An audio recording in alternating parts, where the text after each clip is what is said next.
ప్రభునామమునకు స్తోత్రం చెల్లిస్తున్నాం.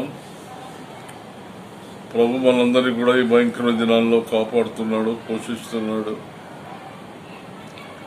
మరి చాలా మంది ఈ లోకాన్ని వదిలిపెట్టిపోతున్నారు. మరి ప్రభు మనందరినీ కూడా ఇంకా సజీవ సంఖ్యలో ఉంచి ఆరోగ్యవంతులుగా ఉంచినందుకు ప్రభుకు స్తోత్రం చెల్లిస్తున్నాం. ఈ దినాల్లో మనం ఎక్కువ సమయం మనం ప్రార్థనలు గడపాలని ప్రభు కోరుతున్నాడు. ప్రభు తన బిడ్డలను ఎక్కువ కాలము ఈ రీతిగా శ్రమ పెట్టడని మనం జ్ఞాపకం చేసుకున్నాం.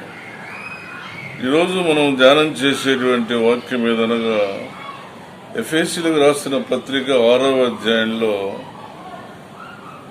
The church is the soldier of Christ. సంఘము క్రీస్తు యొక్క సైనికుడు. కాబట్టి ప్రతి విశ్వాసి కూడా ఒక సైనికుని వలె మనం పనిచేయాలి. ఎలక్షన్లో కార్యకర్తలు ఏ రీతిగా పనిచేస్తారో, కష్టపడి వాళ్ళ యొక్క కాన్స్టిట్యూషన్లో వారి యొక్క క్యాండిడేట్ను నిలబెడతారో, అదే రీతిగా మనం కూడా మనం ప్రభు కొరకు కష్టపడి మనం పనిచేయాలి. ప్రభు నామానికి స్తోత్రం చెల్లిస్తున్నాం. కాబట్టి ఉదయ కాలమందు క్రైస్తవుడు ఎవరంటే ఒక క్రీస్తుకు శ్రమపడేటువంటి సైనికుడు. సంఘం అనగా క్రీస్తు యొక్క సైనికుడు.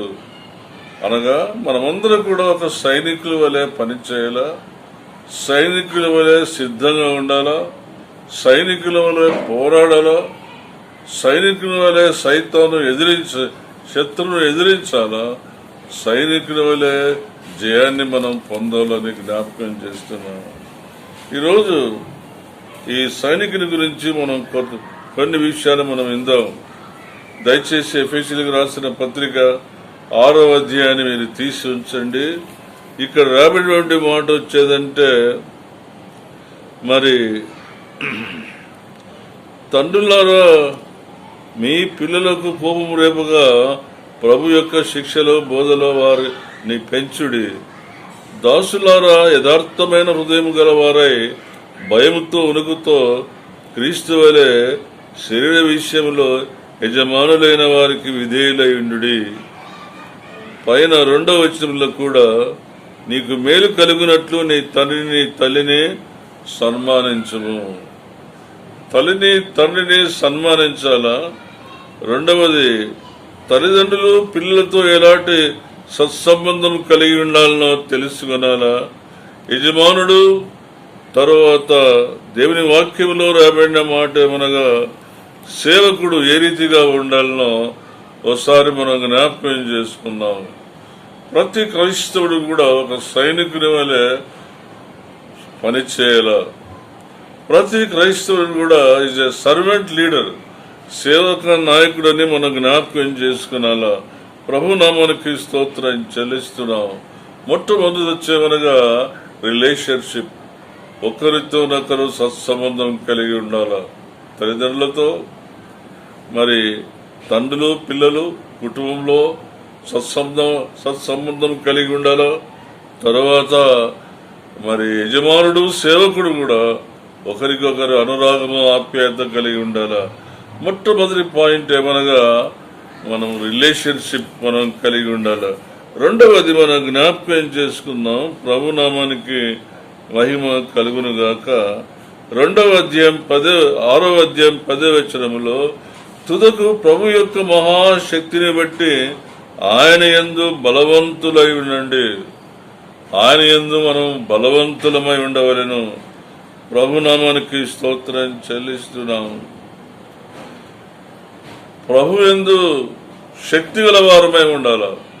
సైతాన్ని ఎదుర్కొనుటకు ఏలాంటి పరిస్థితులను ఎదుర్కొని శత్రువును మనం ఓడించవలెను. మంచి పోరాటం పోరాడి తిని పౌలంటాడు, మంచి పోరాటం పోరాడి తిని నా పరుగు తుదముట్టించి తిని నా కొరకు నీతి కిరీటం ఉంచబడి ఉన్నది. అది నాకు మాత్రమే కాకుండా తన ప్రత్యక్షతను అపేక్షించు వారందరికీ అనుగ్రహించును. ప్రభునామానికి స్తోత్రం చెల్లిస్తున్నాం. మూడవది, మరి 11వ వచనంలో రాబడిన మాట, మీరు అపవాది తంత్రములను ఎదిరించుటకు శక్తివంతులగునట్లు దేవుడిచ్చు సర్వాంగ కవచమును ధరించుకొనుడి. ప్రభు మనందరికి కూడా ఒక సర్వాంగ కవచం అనుగ్రహించినాడు. ఆ కవచాన్ని మనం ధరించాలి. ఎందుకు ధరించాలంటే అపవాది తంత్రములను ఎదిరించి మనం శక్తివంతులై ఈ యుద్ధంలో పోరాడి జయం పొందవలసిన వారమై ఉంటున్నాము. మరి సత్యమనే దట్టి కట్టుకునవలెను. రెండవది నీతి అని మైమరుము తొడుకునవలెను. నాలుగవది సమాధాన సువార్త వలనైన సిద్ధ మనస్సు అనేటువంటి జోడు తొడుకునవలెను. ఎల్లప్పుడూ మనం సేవకు సిద్ధంగా ఉండవలసిన వారము వింటున్నాం. తర్వాత విశ్వాసమును డాలు పట్టుకునవలెను. రక్షణను శిరస్త్రానము ఆత్మయను ఖడ్గమును మనం ధరించుకునవలెను. వాక్యమును ఖడ్గాన్ని కూడా మనం కలిగి ఉండవలసిన వారమై ఉంటున్నాం. ఈ 6 ఆయుధములు ప్రభు మనకు అనుగ్రహించినాడు. అందుకనే ఎఫెసీయులకు రాసిన పత్రిక 6వ అధ్యాయంలో రాయబడిన మాట 11వ వచనములో మీరు అపవాది తంత్రములను ఎదిరించుటకు శక్తిమంతులగుటకు దేవుడిచ్చు సర్వాంగ కవచమును ధరించుకునుడి. 4వది మనం జ్ఞాపకం చేసుకున్నాం. దేవుని వాక్యములో రాబడిన మాట 18వ వచనం, ఆత్మ వలన ప్రతి సమయమునందును ప్రతి విధమైన ప్రార్థన విజ్ఞాపనలు చేయుచు ఆ విషయమై సమస్త పరిశుద్ధుల నిమిత్తము పూర్ణమైన పట్టుదలతో విజ్ఞాపన చేయుచు మెలకువగా ఉండుడి. ప్రార్థన చేయవలసిన వారమై ఉంటున్నాం. శరీర సంబంధంగా ఎన్ని ఆయుధాలు కలిగి ఉన్నా ఆత్మబలాన్ని మనం పొందాలంటే, దేవుని యొక్క బలాన్ని మనం పొందాలంటే ప్రార్థించవలసినటువంటి వారమై ఉంటున్నాం. యేసుక్రీస్తు వారు ఒంటరిగా ప్రార్థన చేశాడు. యేసుక్రీస్తు వారు దూర ప్రాంతమునకు వెళ్లి ఏకాంతముగా ప్రార్థన చేశాడు. అడవుల్లో కొండల్లోకి వెళ్లి ప్రార్థన చేశాడు.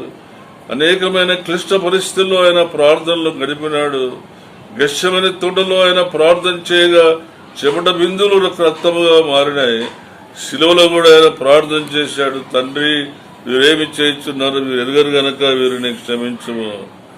సైనికుడికి కావలసినటువంటి మరి 4వ ప్రాముఖ్యమైనది వచ్చేదంటే, సైతాను జయించాలంటే, ఈ పోరాటంలో విజయం కలగాలంటే ప్రార్థన చేయవలసిన వారమై ఉంటున్నాం. మరి 5వది జ్ఞాపకం చేసుకుందాము. మరియు నేను దేని నిమిత్తమై రాయబారినై సంఖ్యలలో ఉన్నానో ఆ సువార్త మర్మమును ధైర్యముగా తెలియజేయుటకు నేను మాటలాడ నోరు తెరిచినప్పుడు, సువార్త మర్మము అదే క్రీస్తు యొక్క మర్మం అనే జ్ఞాపకం చేసుకుందాం. అన్ని జనులకు సువార్త మనం ప్రకటించాలి. పౌలు మారు మనసు పొందిన తర్వాత ఒక తీర్మానం చేసుకున్నాడు. It was my ambition to take the gospel where Christ is not known. క్రీస్తు నామం ఎరిగిన చోట్ల సువార్తను ప్రకటించవాలని మిక్కిలి ఆశ గలవాడై ఉండి అలాగున ప్రకటించినాడు. ఏ సంతోషాన్ని, ఆనందాన్ని, ఏ రక్షణ భాగ్యం మనం పొందినామో తెలియనటువంటి వారికి, అన్ని జనులకు మనం వెళ్లి వారికి రక్షణ సువార్తను ప్రకటించి క్రీస్తు ప్రేమను వారితో పంచుకొనవలసిన వారమై ఉంటున్నాం. 6వది మనం జ్ఞాపకం చేసుకుందాం. దేవుని వాక్యంలో రాబడిన మాట, నా నిమిత్తము పూర్ణమైన పట్టుదలతో విజ్ఞాపన చేయించు మెలకుగా ఉండుడి. విజ్ఞాపన అనగా ఇతరుల కొరకు మనం ప్రార్థించవలసిన వారమై ఉంటున్నాం. ఆపదలో అక్కర్లు ఉన్న వారి కొరకు మనం సాయం చేయాలా, వారి కొరకు మనం ప్రార్థన చేయాలా, మెలకుగా ఉండవలెను. We must be always alert. ప్రభు నామానికి స్తోత్రం చెల్లిస్తున్నాం. చివరిగా మరి 21వ వచనంలో రాయబడింది, మీరు నా క్షేమ సమాచారం అంతా తెలుసుకున్నటకు సహోదరుడుగా ప్రభువునందు నమ్మకమైన పరిచారకుడై తుకికు నా సంగతులన్నీ మీకు తెలియజేయును. నమ్మకమైన పరిచారకుడుగా ఉండాలి. అనేక సార్లు నేను చెప్తుంటాను, God will not see your ability, God will see your availability. ఆయన పరిచర్యలో ఎప్పుడు కూడా మనం అందుబాటులో ఉండి పరిచర్యలో మనం పాల్గొని ప్రభువును మయంపరచాలని ప్రభు కోరుతున్నాడు. కాబట్టి సైనికుడు the church is the soldier of Christ.